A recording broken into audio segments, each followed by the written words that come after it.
X3 at another regional? Don't know why you keep losing? Don't worry. I, the diviner of the Heralds, will tap into my ancient arcane energy and get your answer.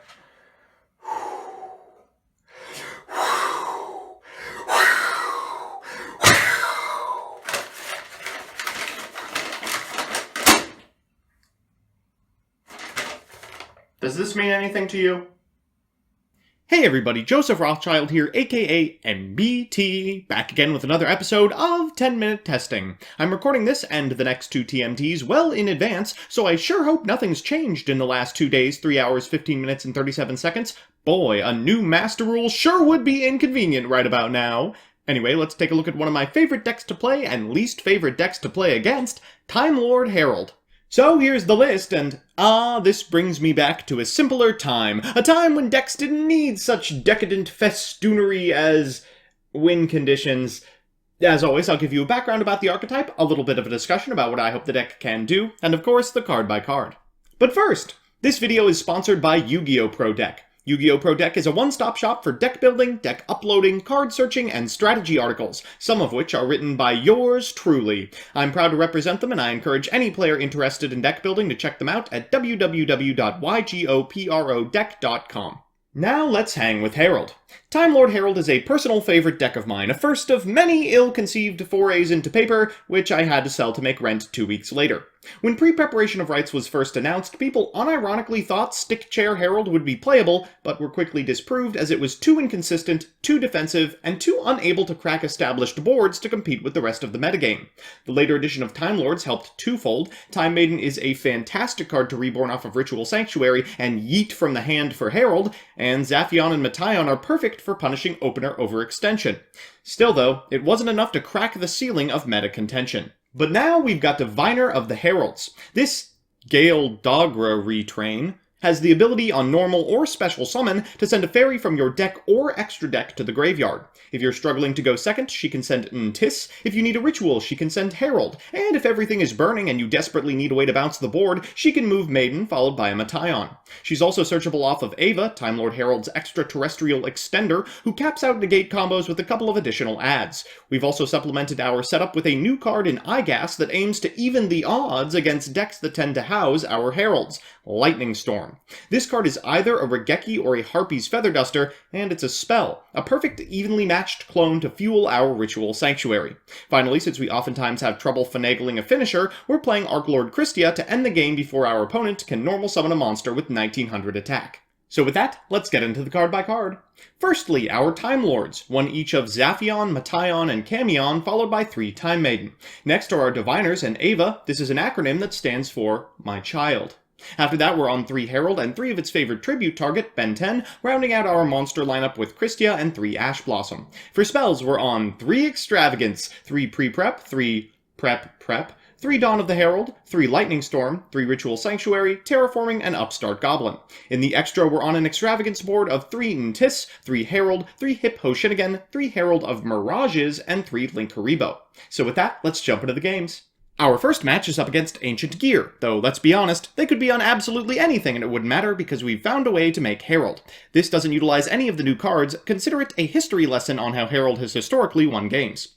We're going to lead with a copy of Pre-Preparation of Rights, finding both Herald and Dawn of the Herald, followed by a Terraforming for a Ritual Sanctuary, which we will discard 2 Ritual Sanctuary for a Ben 10. We'll activate Dawn of the Herald, triggering both Ben 10's Graveyard Effect and the Graveyard Effect of Dawn of the Herald, adding Ben 10 back to hand and an Ava as well. We'll pass it back to our opponent, who will draw something inconsequential. They'll normal summon a copy of Ancient Gear Wyvern and activate the effect, which we will negate. Afterwards, they will activate Ancient Gear Fusion, which we will negate, and after that, they'll go ahead and concede.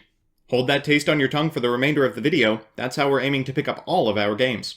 Our second match is up against Dinosaur, and you can see that our opponent has drawn a card that's particularly problematic for us. While Cyber Dragon doesn't seem especially exciting versus a deck that'll never give it material for Mega Fleet, it has 2100 attack. We can't out it through normal means. I'll have to demonstrate the flexibility of Diviner. We're going first, and we're going to lead with said monster. We'll use its effect to send a copy of Herald to the graveyard and search a ritual as well. We'll activate Pre-Preparation of Rights, then fire off a Dawn of the Herald, tributing a copy of Ben 10, but not adding an Ava to hand because we've already drawn it. We'll go ahead and add a second copy of Diviner and pass it back to our opponent. Our opponent will lead with a Cyber Dragon, unfortunate, followed by a Fossil Dig, which we will negate.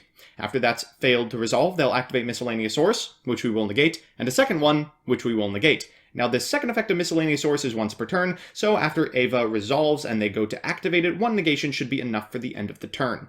They'll go ahead and set 1 card after attacking over our copy of Diviner. That's okay, we have 2 more in the grip, and then pass it back. We draw a Ritual Sanctuary, which will activate. Our opponent will chain a Cosmic Cyclone, but we have more than enough material in hand to negate it. We are running low on fairies, though. We'll activate Ritual Sanctuary's effect and special summon a copy of Time Maiden before activating Diviner's effect for an Tis to get our opponent's Cyber Dragon off the field. We'll attack directly for 518, but 1 more Sidra, and we might actually lose. Our opponent draws a copy of Baby Sarasaurus. They'll activate Miscellaneous' effect in Graveyard, and thankfully we can use the Ash Blossom here. I want to keep at least 1 Omni-Negate remaining. We're going to activate Pre-Preparation of Rites, which we rip off the top, followed by a shuffle for lulls, I suppose, and a battle phase where we attack over the baby and get in for 500.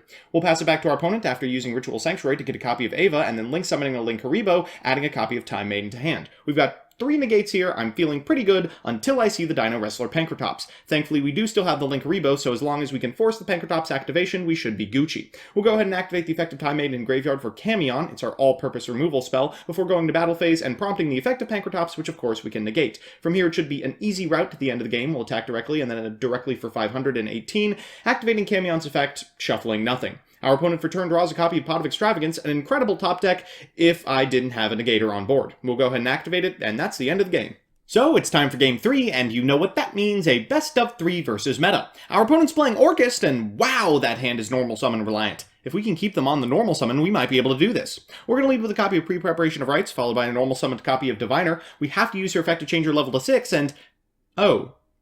Well, with no material, that's the end of our turn.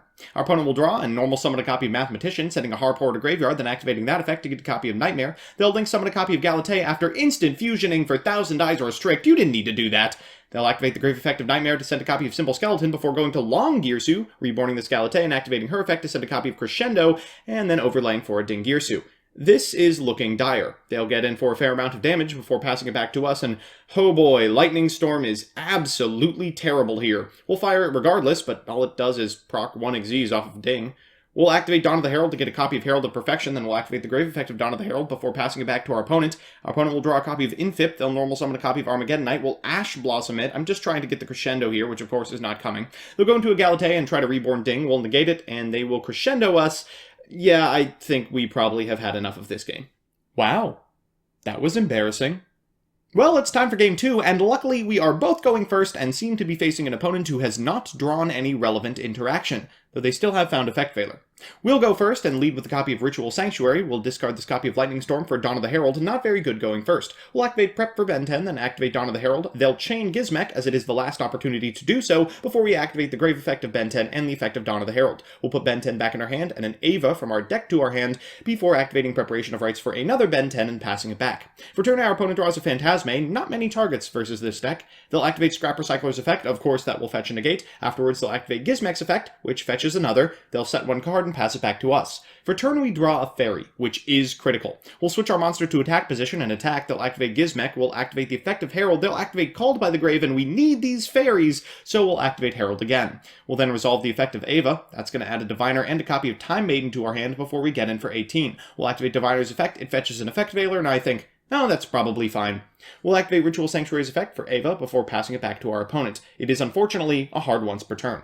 They'll activate Gizmek's effect. I do have to negate it, and then they get to normal summon a copy of Armageddon Knight. I'm out of negates, but they're out of monsters in their deck. They'll attack over this Diviner, and I'm feeling pretty good about our chances. We draw a copy of Ash Blossom. We'll link summon a copy of Link Haribo. Our opponent activates Phantasme, but the card I ripped off the top answers it. We'll activate the Grave effect of Ava to get a couple more fairies to our hand. We'll activate Diviner's effect, getting a Herald card before activating Ritual Sanctuary to summon Ava in attack position. Hey, 500 damage is better than 0. We'll get in for 500, 500, and 300 before passing it back to our opponent, who, hilariously, will activate Gizmek at end step. If you gotta go out, this is a great way to do so. So it's time for that all-important Game 3, and this game will have to clear Herald's highest hurdle, going second. Thankfully, our opponent is bricked. You love to see it, folks, though I don't feel like it ever happens in paper. They're going first, so they're going to set 2 cards and pass it back to us. For turn, we draw an Ash Blossom. We'll lead with a copy of Pot of Extravagance. It would have been nice to draw 2 cards, but if it gets the Ash out of our opponent's hand, I'm not too beat up about it.